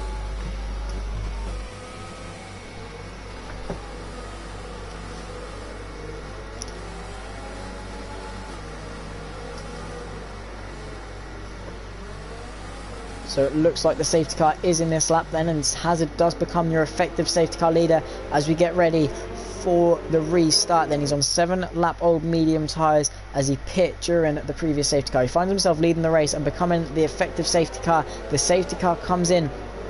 Is Hazard going to bolt it? Dragon on Speed is waiting to react to see when he bolts it, warming the tyres up finally with that little bit of weaving like a snake. It looks like Hazard's bolted it. Dragon on Speed's reacted pretty well then. Can he keep with him coming out the final corner? Hazard leads the way then and gets a bit of a tank slap coming out then. Dragon on Speed trying to stay with him. No overtaken, of course, to the time in line. It looks like Stinson's already trying to make moves on the AlphaTauri, his junior team. To the outside of turn 1 he goes. He's going to try and store around the outside. It's not going to work out for him. He's going to try and set up a cutback. He's a bit sideways and not giving himself the best run. Coming onto the turn 3 straight. Up in front as well, Nathan, no, Killer J looking for a move on the other Red Bull. Down the inside he looks into turn 3. It's not going to quite work out for him. Wuhan as well getting a bit stinking, but Nathan has had a bit of a moment coming out of turn 3. Stinson all over the back of him, pushing him through the corner then and trying to make his way up into P5. While this is all happening, everyone in front of him is just pushing away. Nathan defending this for his life, trying to help out his CRL teammate then in P7, try and back him up and feed him to the Sharks. But Nathan, he just scrums himself to the inside. He tried his best, but down the inside does Stinson go, and he's going to be on the charge. And is CRL Wuhan going to capitalise off this as well? He's all over the back of him. There's a spinner further back. Rouge is round coming out of that corner as well. So he's going to be struggling to get that car going. Jonathan Cox up into 9th. Nathan has lost the position to Wuhan. It concedes it into the turn 11 chicane. So Stinson on a charge for the top 4 as Hazard still leads the way, a mere 1.3 seconds in front of Dragon on Speed, who was looking to make up places. Jonathan Cox as well looking to get on the back of Mr. Elite and Nathan. He has yellow flags in sector 3. Is there another spin? It looks like Smithy's crashed. He went wide and he's retired. Massive crash potentially under braking then, and RRC Smithy has found himself out of the race. Killer J as well might have picked up some damage, so he finds himself in the pits. There's another virtual safety car. We're only a 1 lap in under green flag racing. There's already another virtual safety car, but Stinson, after a great restart, finds himself in P4, followed by Wuhan. He looks to have made up the positions with him as well. I apologise if my voice is a little bit croaky. It's feeling a little bit sore today. Yeah, a bit of water. But yeah, a lot of carnage so far. We're only 14 laps in, hardly halfway, and Stinson, pretty good restart, up a couple of positions, going to be looking to make a couple more as well as we go green flag racing once again. Stinson trying to close in on his Red Bull teammate then. He's got 6 lap fresher tyres than his teammate in front of him. Jonathan Cox as well looking to get past his teammate of Mr. Elite up in front. It looks like Mr. Elite is just going to give him that position. Go wide at turn 8 to just give him that position. He knows Jonathan Cox is going to be quicker. He's on the back of Nathan then, who was previously passed by the Red Bull. The Red Bulls going side by side as well. Is it going to be team orders in play? It looks like Stinson just up the inside and concedes that position to Stinson. And he's on the charge for Dragon on Speed, and DFRO Hazard who are on much older tyres, and Stinson is looking very quick. Jonathan Cox all over the back of Nathan, then to the inside he goes into sector 3 up the inside. Nathan around the outside, there's going to be a clip, and Jonathan Cox is round. Another bit of clammy added to his race, and he's going to be spun round. He's going to need to recover that. His tyres are going to be looking no good either. Nathan very eager to defend that position. He soars around the outside. Jonathan Cox trying to keep it on the inside, and Nathan definitely could have given him a bit more room there, but yeah, definitely a racing incident. I'd find Nathan may be more at fault. He definitely could have given him a bit more room on the outside. Then you just, it never usually works the outside. The guy on the inside will always try and push you out, but he just didn't give him enough room, and as is the case with the open wheel cars, the person on the inside is just going to spin. Stinson already finds himself on the back of Dragon on Speed, though. The two hassles into the pit. Stringy just served his drive-through penalty after 3 laps of racing. Mr. Elite on the back of Nathan, then hopefully doesn't get spun around like his teammate. Stinson all over the back of Dragon on Speed for P2 then. It looks like Wuhan hasn't managed to get past his teammate just yet. Stinson to the outside. It looks like Dragon on Speed isn't going to fight it too well as he decided to just let him through. Bit shaky coming out of turn 9 then and into turn 10. This could leave him vulnerable from Extremist YT, who's only 1.2 seconds back, ready to capitalise on any mistakes. Wuhan as well on the back of Extremist YT. He's not managed to make the ground up that Stinson has. He's only 1.6 seconds behind the race leader at the moment. Further back down we have Mr. Elite and Nathan. He's in DRS just about, but equally DRS as well. Wuhan then right on the back of Extremist YT. It looks like he's turning into a 4-car train. Walker as well, looking to make up some ground. He's a further 3 seconds back after a lot of calamity in his race, similar to Jonathan Cox, the reigning champion, not having the greatest first round. Hopefully with some further safety cars we can see him get back up the field. Wuhan up into 5th then, chasing down YT, Stinson's teammate. He's only 1 second behind the Mercedes up in front. There's yellow flags in sector 3. It looks like Walker's called it a day. Walker has retired in the pits. He's had enough of today's race, so he's going to become our 6th retirement, and we're only 16 laps into the race, so hopefully we don't have 12 retirements by the end of the race. But Cyril Wuhan all over the back of Extremist YT, who's looking to get past Dragon on Speed as well. The gap is closed down for the race lead. They're up in front. Stinson on the back of DFRO Hazard. We're going to have 2 battles going on here. Wuhan looking to chase after on the hard tyre. It's going to be much more difficult for him to do that. Mr. Elite as well, trying to get past Nathan. There's a lot of stuff going on. Stinson looking to get past DFR Hazard on a much fresher tyres, and Stinson on the back. Is he going to go for it into the turn 11-12 chicane? It doesn't look like he is on this occasion. He's not quite close enough. He's going to use the momentum with the DRS to get past. DFR has gone a little bit wide. He's a bit shaky, so Stinson's going to capitalise that, and for the race lead, he's going to go up the inside, capitalise on his mistake, and Stinson back into the race lead then already, and Wuhan with DRS, Extremist YT with DRS on Dragon on Speed for the podium fight as well. Looks like Mr. Elite is up the inside of Nathan. The Ferrari's deja vu. Luckily it didn't end up the same way as his teammate, who's a further 7 seconds back because of his spin.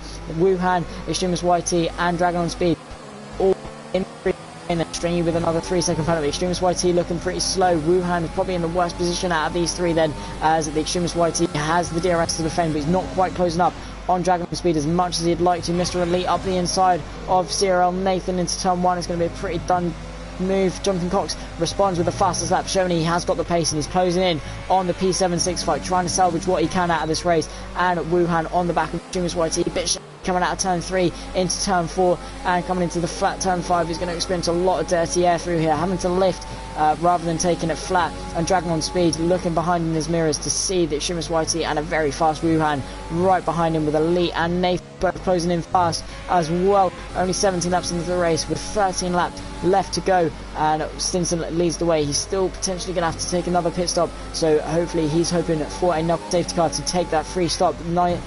Killer getting the move done on Stringy, 4P9. He's going to double his points total then into this round, and with DRS he just needs the momentum coming out of the chicane, trying not to get too much on the curb. The Extremist YT has no ERS to use. He's quite close to the back of Dragon on Speed. It's going to be a dive if he does go for it, pushing him through then turn 13, and he's not quite going to be close enough on this occasion. He's going to wait and have to try and bank up some ERS maybe, and DFRO has it only 2 seconds in front. Are these guys catching him? Have a look that these guys just want to work together maybe, if they are catching him, to try and get in front. Stinson again responds with a 23.5 for the fastest lap then, as he rounds off lap 18 in the lead.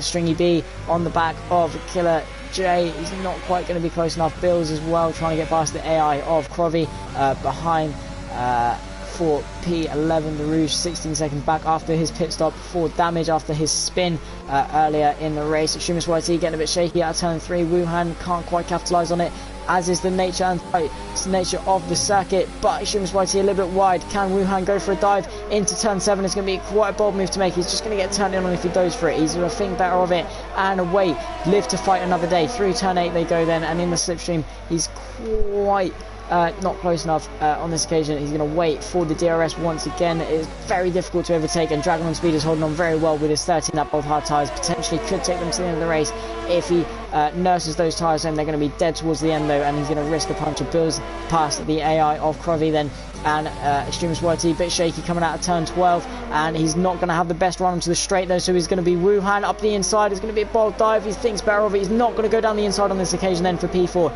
He needs to get this move done. Stinson is pulling away then. It looks like those hard tyres were not the option then. Stinson wanted to get through the traffic quickly, and Wuhan wanted to go for the longevity of his tyres. He can definitely make those to the end of the race. Stinson will have to pit again, but it's going to be no use if Wuhan cannot pass these guys. His tyres are just going to warm up in the dirt. Yeah, he's using all of his ERS, while Stinson is chilling. He's saving his ERS. He doesn't have to use any of it whatsoever, and Dragon on Speed is holding these two up then.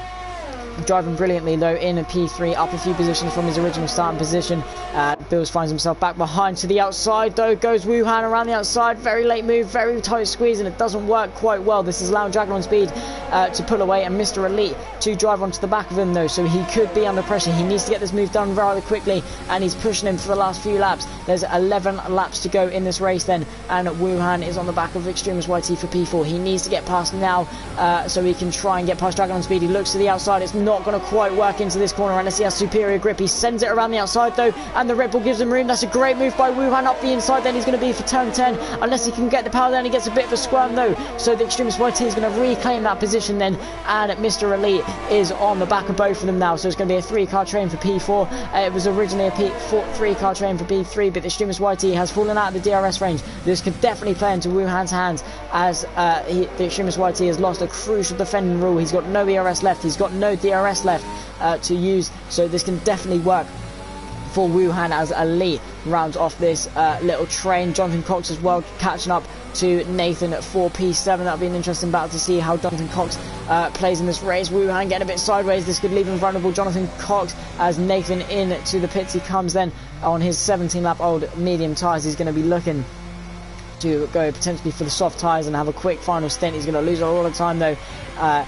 Will Nathan should probably come out around the P9 mark, but 3-car train, you can see they're all over each other's gearboxes trying to chase down Dragon on Speed for that podium place. He is hanging on brilliantly, hopefully trying to hang on those tyres to the end of the race. So is probably Stinson as well. If he has to pit again, that's going to be ruin his race. He's not going to have a lot of time to recover that time lost, but Wuhan looking to get past Extremist YT then for P4 in the slipstream with ERS. He's not quite going to be close enough. God Division does look great tonight, mate. It's been a great race so far.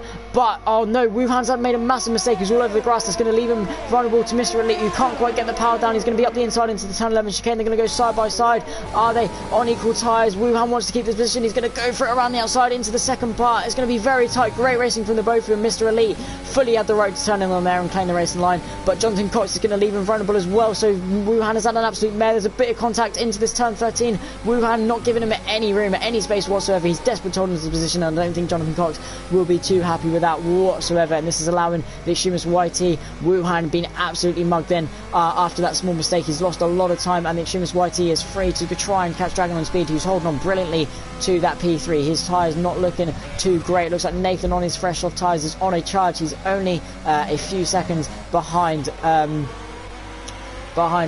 Killer, and Wuhan defending that P5 position. Then he sent it up the inside. There's going to be a bit of contact, bit of rubbing down on the run to turn 3. Jonathan Cox getting a front row seat down the inside. Goes Wuhan round the outside. Goes the Ferrari. It looks like his teammate's going to push him through up the inside. He's going to capitalise on the opened up racing point. He's not going to quite make it come to fruition though. This Wuhan is in a Ferrari sandwich now in P6. He's languishing back, but actually those hard tyres were not the way to go then for him, and he definitely could have opted for the medium tyres like Stinson, who's opened up his gap to about 8 seconds. What is the gap to the leader then from Wuhan? It's about 15.8 seconds. So Stinson almost opening up enough of a gap to pit and still come out in front of Wuhan.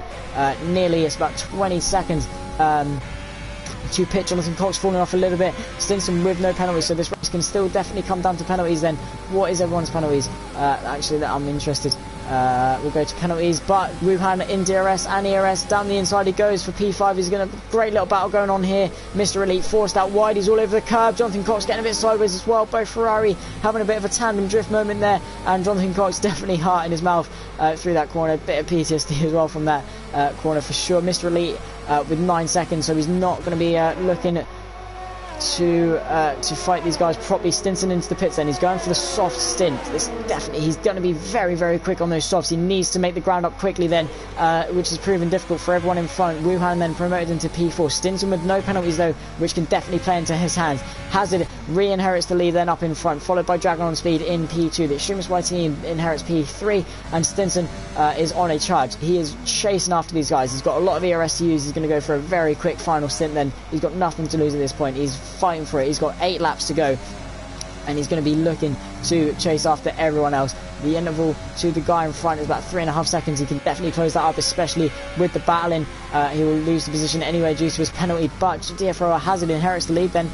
Great little opportunistic way to find himself up in the lead of the race from Hazard. He's on 17 lap old medium tyres. He does not want to pit. He's going to be nursing those tyres all the way home. Dragon on Speed picks up a 3-second time penalty for multiple warnings as he's looking a bit shaky through turn 12, looking to nurse those hard tyres, as well as Extremist YT. Wuhan easily will make it to the end. He's going to be capitalising off everyone else's hard tyres. Jonathan Cox on 11 lap old mediums. He's going to be looking to be about 18 lap old medium tyres towards the end of the race, so he needs to get these moves done. He's up into P5, but Stinson already closed that gap to about 2 seconds, so he's going to be looking to definitely have the DRS coming in to the turn 11-12 chicane. There's a yellow flag through sector 1. It looks like Stringy's had a bit of a moment, or has Rouge. It looks like Rouge has had a bit of a spun. There's going to be a virtual safety car, which could play into the hand of everyone else. Has it into the pits then, so he's bit the bullet. He's saw the virtual safety car, and he's going to lose a lot less time from doing it, so that's a pretty good opportunistic bit of racing there. He's going to think everyone else might have a bit of a tussle up in front with the safety car, so hopefully it plays into his hands. He's going to be on very quick soft tyres as well, so hopefully Stinson and Hazard can make up the ground that they were wishing for. It's going to halt Stinson's charge a little bit though for a few corners. Hopefully he can get back up to green flag racing pretty soon, so he can be on the charge for everyone in front of him. He's brought the gap down to sub 2 seconds, but he needs, what is it to the leader? He needs 6 seconds to the leader, which when they're on the 18 lap old hard tyres could definitely be done in a matter of laps. So Stinson as well with very quick, looking very quick at Shumus YT, and Dragon on Speed and inherits the lead. Then he finds himself leading the race with a few laps to go, 7 laps to go then to be exact. And under virtual safety car, this is only doing his tyres wonders, managing to recover it, and DRS back enabled, so we're under green flag racing once again. Jonathan Cox with DRS, not quite close enough to Wuhan, he's not quite close enough to Extremist YT up in front, so Stinson looking to get past Mr. Elite, who's only going to be trying to defend for his teammate Jonathan Cox up in front, and Hazard looking to chase them down as well. He's only 10 seconds back, so any spins he'll definitely be picking up on them. He's in the DRS range through the detection point then, so we will have DRS and much faster tyres than Will Stinson. He's looking to make some overtakes and make this race a bit interesting. He's had a mega run coming out of the final corner then, and looking to the inside for turn 1. He's using the ERS, he's up the inside. This could be a pretty plain sailing move. Hopefully Mr. Elite gives him room. He can see the position. Jonathan Cox only a couple of seconds up the road, fighting with Wuhan. 4P3, looks like the Extremist YT isn't quite close enough to launch an attack on Dragon on Speed just yet. Jonathan Cox trying to get into the podium places after what has been a pretty dire race from him up until this point. Still finds himself in P4, and Stinson on a charge. He is only, what is that now, 2-3 seconds behind the leader with 6 laps to go. Only 6 laps to go in this race, and Stinson is on a charge for the race lead. Very interesting strategy he's played then. It can definitely work. He's using the aggression of his driving style. He's using the quickness of his driving style to capitalise on everyone else who's nursing their tyres home this late in the race. It's a 5-car train, nearly 6-car train. Jonathan Cox picks up another 3-second penalty, which brings his total up to 6 seconds. And regardless of what happens, I think everyone else has penalties up in front. So Stinson will win the race as long as he doesn't bottle it, but he's picked up his own 3-second penalty, so he needs to get the positions done now. As I speak of that, he's on the run of Jonathan Cox. He's looking to the outside with a superior grip. It looks like Jonathan Cox is just going to give him that position, and Stinson on a charge. He's up into P4. He's on the back of everyone. This is going to be a very close finish then. He's on a charge in that Red Bull. Down the inside he goes. Audacious send. Just about gets it stopped on Wuhan. He's looking to make these moves early, and he's looking very, very feisty. Wuhan, bit caught napping there. He's got a run on his teammate as well. He's making a lot of moves very quickly. Then he's up the inside of his teammate, and it looks like the teammate is just going to give him that. So he's on the hunt for Dragon on Speed then on 20 lap old hard tyres. Shouldn't be too difficult for Stinson and a man of his caliber to do. Looks like Wuhan as well in this battle and has managed to let him back on the back of him. He's not going to go for the send up the inside. Jonathan Cox as well looking to get past, so Stinson needs to get past Dragon on Speed right now to re-inherit the race lead. Therefore Hazard isn't making the indent into these guys' race lead as I thought he would be. He's not quite on the charge that we expected. He's only a few seconds up in front of Nathan, so potentially that could be a bit of a battle going on. Bill's been a race-long battle with Krovi's AI as well. Wuhan, Jonathan Cox to the outside though. Stringy has retired from the session. Jonathan Cox is round in the final stages of the race. He's been spun round, so this is what Hazard can definitely capitalise from. Has Jonathan Cox got going again? Stringy has called it a day with a few laps to go, but Jonathan Cox going side by side with Wuhan on the outside. That was never ever going to work, especially into a corner of that calibre. And got a bit on the grass, bit sideways, looking too eager to make a move, very desperate for the move, and Stinson has made the move for the race lead up past Dragon on Speed. Extremist YT looking to get into that P2. Dragon on Speed driving a great race, nursing those tyres brilliantly. They will definitely be crying for help up in front, but Wuhan on the back of Extremist YT then looking to get into the podium places. After what's been a pretty good race, he's on the back of him with DRS, with the ERS. Neither of them have much to play with at all. It looks like Extremist has a bit more. He's going to go down the inside into turn 1 though. Pretty clean cut move. But has Extremist got a good enough run in the cutback? He's got DRS as well. Is he going to be close enough to send one into turn 3? It doesn't look like it just quite. So we're now up to, what is that? That is now 8 retirements in this race. Only 11 finishes. So if you don't finish in the points, then you shouldn't. Bit of a waste of time really, because there's 8 retirements and wow, a lot of retirements then, and a lot of carnage, but a lot of great action then. We've been brought by the gold runners, and Wuhan looking to chase after Dragon on Speed, who's only 7/10 up in front. Dragon on Speed looking to hold on to that P2. Stinson soaring away up in front. He's only got 4 laps to go and nurse those tyres another 4 laps.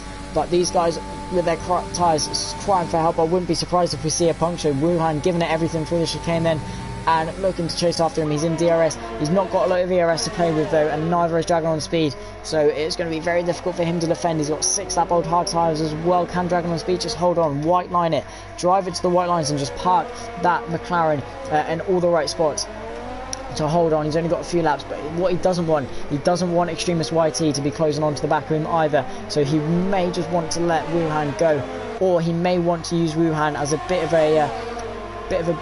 leverage to the guy behind. But it looks like Wuhan's going to go down the inside anyway as I speak of that, and up the inside of Dragon on Speed. So Dragon on Speed looks to just let him go. He's going to try and hold on for the next 3 laps behind Extremist YT. And Extremist YT, Mr. Elite on the back of him though. So Extremist YT is looking backwards rather than forwards, so Dragon on Speed could have a bit of pressure alleviated off his shoulders as he tries to stay in the DRS of CRL, AG, Wuhan, as they all pick up, 2 people pick up penalties there between Jonathan Cox and Extremist YT, so his total is up to 6 seconds, and Dragon on Speed only 3. Jonathan Cox up to 9 seconds. So with DFO, a Hazard on his tail as well for P6. Looks like he's going to lose out a further position, as well as the position to Nathan, as long as he can keep it within that 6 second range to Jonathan Cox. It looks like this is the closest battle on track.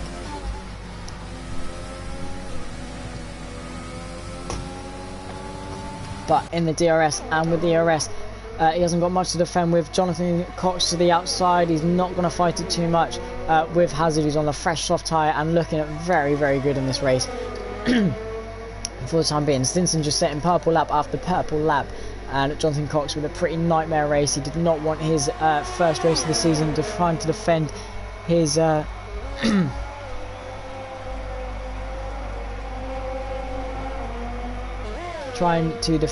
title. Is Jonathan Cox not been the greatest start to doing that. Mr. Elite though on the back of Extremist YT to the outside of turn 3. It's going to be a bold move. He gets the power down around the outside, uses the grip, a great move. Extremist gives him the space. He's going to be on the outside for turn 4. They both give each space, and he's not been given much space. He's going to force his way back on the track and up the inside for turn 5. It's not going to quite work out for him. We're on to the penultimate lap of the race, and a bit of tussling, a bit of rubbing is racing between these 2 guys. Then Extremist YT forced himself back onto the track after being forced out there by the Ferrari, and yeah, it sends himself back in up the inside into a flat out corner. Definitely not what he wants to be doing. Could have definitely ended a lot worse for him there if Mr. Elite just decided to turn in on him, which he was more than entitled to do. Is definitely what I would have done, just turning on him there. He's forced himself back up the inside into a flat out corner, but luckily Extremist YT didn't get caught up in that too bad. He manages to hold on to P3. Stinson with a 7-second lead from Wuhan then, who is still driving a great race with those tyres. He's managed to nurse them very, very well, it must be said, as well as Extremist YT and Dragon on Speed nursing those tyres at 23 laps on the hards, and Jonathan Cox 17 laps on the mediums as well. Onto the final lap then, and Stinson leads the way. Stinson leads the way with a 7.5 gap. He's set the fastest lap as well with a 22.3. Everyone else only in the low 23s is the next fastest, so he's a second quicker than anyone else on track, and he is flying then from second place on the grid after his nearest competitor of Seb crashed earlier in the race. Very very easy mistake to do. He just got a bit caught up in the curb, but as is the consistency with Stinson, he hasn't put a foot wrong all race, apart from the lock up here and there, but other than that he hasn't put a foot wrong, and fully deserves to win tonight as long as he doesn't bottle it through this turn 11. 12 chicane, hopefully he doesn't. Would be very big commentator's curse if I did jinx that, but Stinson just has a few more corners to go. Only 3 more corners to negotiate, and he will find himself the first race winner of the season. Nathan on the back of Jonathan Cox, he will inherit that position, of course. He's within DRS just about. The Extremist YT picking up another 3-second penalty just for his troubles, and Stinson will come across the line then to win the Australian Grand Prix for the first race of the season. Wuhan 9.5 seconds back. We will see cross the line. Further back though, is there any battles going on? Wuhan across the line then to finish a remarkable second.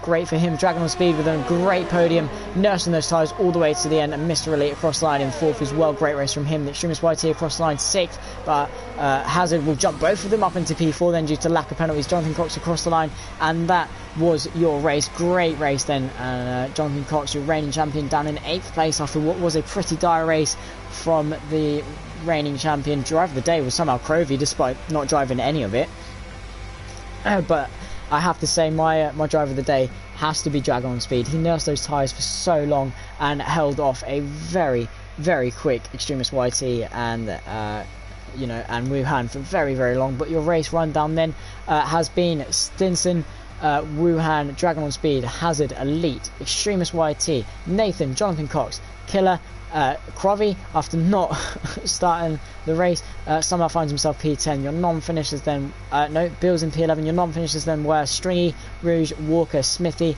Pheasant, Seb, No Brainer, and Chris rounds off the grid. So after a great bit of action tonight then, guys, that has been me. I've been Zach, also known as Sweeney on YouTube. If you do fancy checking it out, it would be greatly appreciated. Also, if you have enjoyed the stream, guys, do make sure to like it as well.